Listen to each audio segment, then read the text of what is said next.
Kwa majina naitwa Safia Aisha, lakini mtaani natambulika kuwa Madam Aisha. Pili nilikuwa mtoto mdogo, nilikuwa na ndoto ya kuwa mfanyabiashara. Kwa sasa mimi ni mwalimu, pia niko journalist. Mwalimu wa Kiingereza.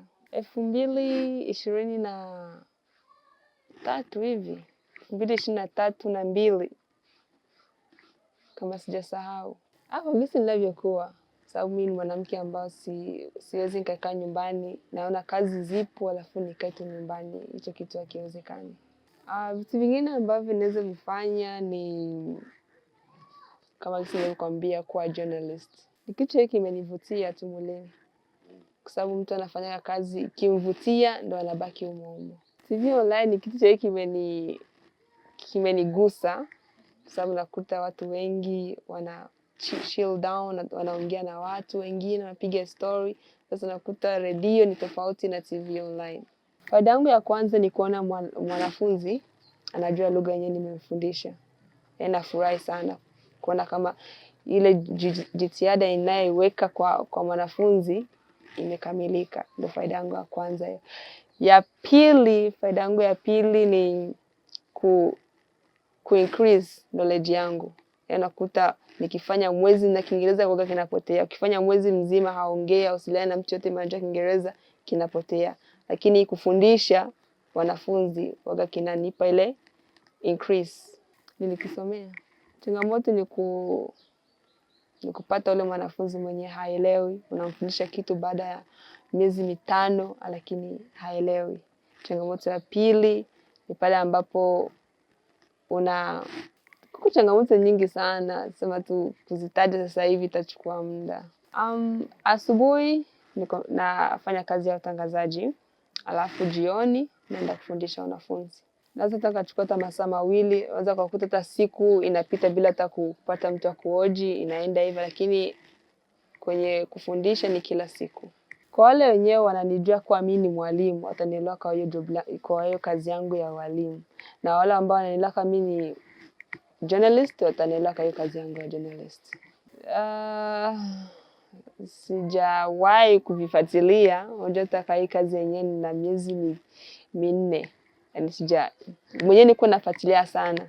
Ni Imani Luvanga ndio mwenyewe nilikuwa nafuatilia sana.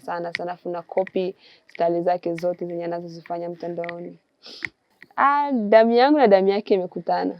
Maana jinsi anavyoongea na ndio jinsi na mimi napendaga niongee vile. Yaani jinsi anavyoenda mbio na anaongea Kiingereza kizuri na mimi ndio napendaga hivyo. Na style zake zote nimetokea tu kuzipenda. Ndio maana amekuwa kama role model wangu. Napenda Kiingereza sana. Kwa sababu sio mwongeaji sana Kiswahili. I make a lot of mistakes. Nafanya mistake a lot in Kiswahili.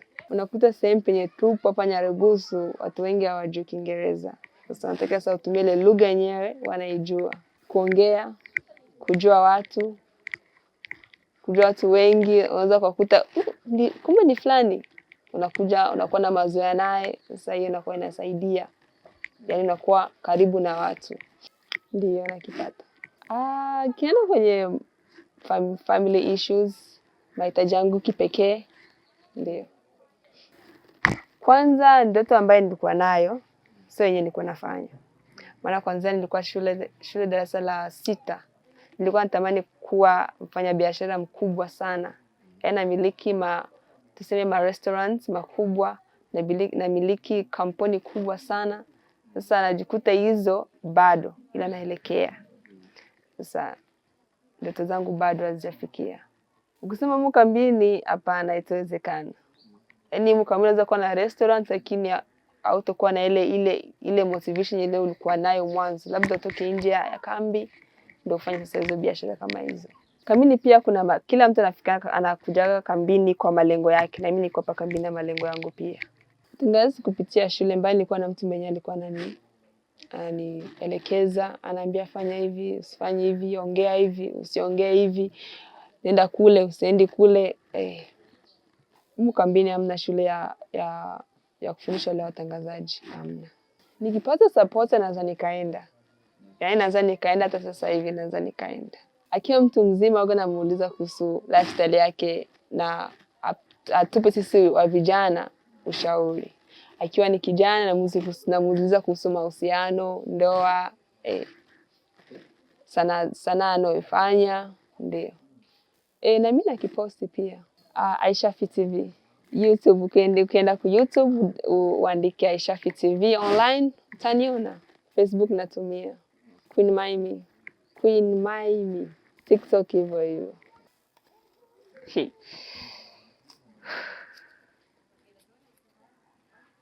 Ungechagua mpenzi mwenye pesa nyingi asiye na upendo au mwenye upendo mkubwa asiye na kitu?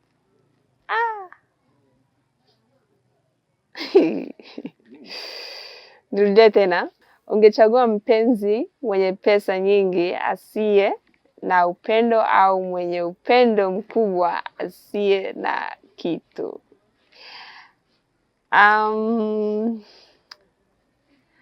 Mimi nachagua yule ambaye ana kitu.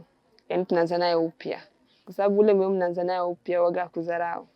Kuna wengine wanakudharau lakini ule mwenye uli-hustle naye kwanza the beginning mpaka sasa kazipata. Inawaga urahisi kwake. Yaani inawaga vigumu kwake kusahau. Kuliko ule mwenyewe umemkuta na hela. Ule umemkuta haujui kisa amehustle, haujui kisa amezipambania. Sasa itakuwa very easy kukuacha. Tachukulia kawaida maana wanasemaga binadamu hakumbukagi wema. Chukulia tu kawaida, move on. Bas. Tachukua hiyo. Karatasi ya pili, je, unaweza kuvumilia mpenzi ambaye anaonyesha mapenzi hadharani? Mbona mapenzi? Je, unaweza kuvumilia mpenzi ambaye anaonyesha mapenzi hadharani? Ndiyo, kwanza mwenye anaonyesha mapenzi hadharani ndo mzuri kuliko ule mwenye anaficha. Ndiyo. Ya tatu inasema, kuna kipindi uliwahi kufikiria kuacha sanaa? Ndiyo. Kuna kipindi ambacho niliwahi kuachana na kila kitu. Ningependa tu kusema kuwa nilikuwa sina ule mtu wa kunipa ile motivation. Ndiyo, kwa sababu unaweza kujikuta unafundisha, unapitia mambo mengi kwenye kufundisha, mambo mengi sana, ukuta mwanafunzi na mwalimu pia changamoto zipo. Sasa unakosa na ile roho kusema acha niache, acha nikae tu nyumbani. Sasa bahati yangu nilipataga ule mtu wa kunipa advice, na huyo mtu alikuwa ni mzazi wangu wa kike. Alinishauri, hapana, fanya hivi, utakuwa sawa. Nikafanya gisa alivyoniambia na vikaisha. Naweza nikamwambia kuwa asante sana kwa kunitazama, na pia usisahau kunisubscribe kwenye channel yangu ya Aishafi TV YouTube. Na nawapenda sana, nazidi kuwapenda, penda, na pia nataka niwape ushauri kwa wale ambao wananitazama. Ni kwamba katika maisha usitegemei kitu cha mtu. Kwanza upambane, uanze kitu na mikono yako kipekee, uanze something na mikono yako na nguvu zako. Usiwe unakaa nyumbani unategemea eti Mungu atanishushia hiyo job ama Mungu atanishushia hizo hela, hapana. Wewe simama, nenda katafute kazi, upige kazi. Uwe na hela zako, usitegemee mwanaume na mwanamke, na wanaume pia usitegemee mwanamke, na mwanamke pia usitegemei mwanaume. Asante.